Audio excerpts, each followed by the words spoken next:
Öncelikle ilgilen dolayı teşekkür ediyoruz. Tüm Manisa halkına teşekkür ediyoruz. Bizi çok güzel ağırladılar. Halil abimiz, bizim buradaki gönüllü abimiz çok iyi bizi ağırladı. Organizasyon şu ana kadar devam ediyor. Bundan dolayı hem Halil abimize hem de bize yardımcı olan muhtarımız, bütün Manisa halkına teşekkür ediyoruz.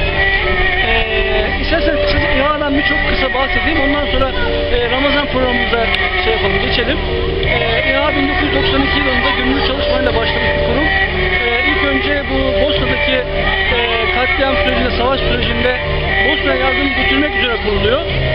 Bunun için ilk aşamada Bülent Yıldırım abi ve birkaç avukat arkadaşıyla beraber kurulan, daha sonra 1995'te kurumsallaşan bir yapı.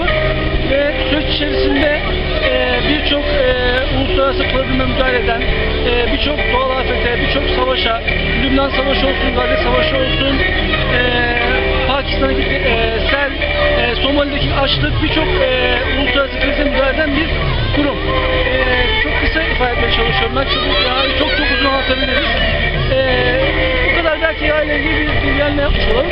Daha sonra esas insanlar Mavi Marmara'yla, biliyorsunuz bu Mavi Marmara İsrail'in gemilerine saldırıp 9 tane kardeşimizi şehit etti ve birçok kardeşimizi yaraladı. Hunharca, adice saldırı sonrasında insanlar çok daha yakinen tanıdı. Açıkça bir uluslararası hukuk ihlali, açıkça bir insanlık suçu işledi İsrail ve insanlar bu mesele çok daha yakinen tanıdı bizi. Ama bizim esas çalışma alanımızı savaş bölgeleri oluşturuyor. Şu anda mesela Suriye'de yaşanan krize müdahale olmaya çalışıyoruz. Oradaki kamplara şu anda Hatay'da acil kriz masamız var, orada bir sorumluluğumuz var. Yakinen bütün onları takip ediyoruz. Birçok meseleye yakinen vakıf olmaya çalışıyoruz. Bizim Ramazan'da esas vurgulamak istediğimiz şey şu. Ramazan çalışmalarına yavaş yavaş girmek babında söylüyorum. Şu anda Arakan'da çok büyük bir soykırım yaşanılıyor. Son olaylarda sırf ölen insan sayısı 1000. Bini aştığı konuşuluyor. Arakan'da canlı canlı Müslümanları yakıyor Budistler. Ve biz şu anda Ramazan'ı Arakan'a vakfetmiş durumdayız. Bütün Ramazan çalışmalarımızı Arakan'a yönlendirmiş durumdayız. Arakan'daki kamplara gönüllerimiz gitti. Oralarda acil yardım çalışmaları şu anda yapıyoruz. Arakan'da yüz binlerce insan mülteci kamplarında yaşıyor. Budistlerin ve Myanmar hükümetinin zulmünden kaçarak oralara sığınmış durumdalar. Ramazan'da bizim esas temel vurgulamak istediğimiz bu sene Arakan. Bunu söylemiş olayım. Ramazan çalışmalarından bahsedecek olursak bu sene 27 ilde şu anda 4.'sünü yapıyoruz. Manisa'dayız. 27 ile gideceğiz. Aşağı yukarı 40 bin civarında insana iftar vereceğiz.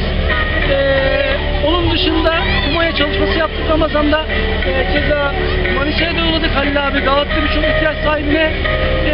72 ülkeye gidiyoruz. 5 kıtada 72 ülkede Umaya yardımlarımızı dağıtıyoruz, götürüyoruz.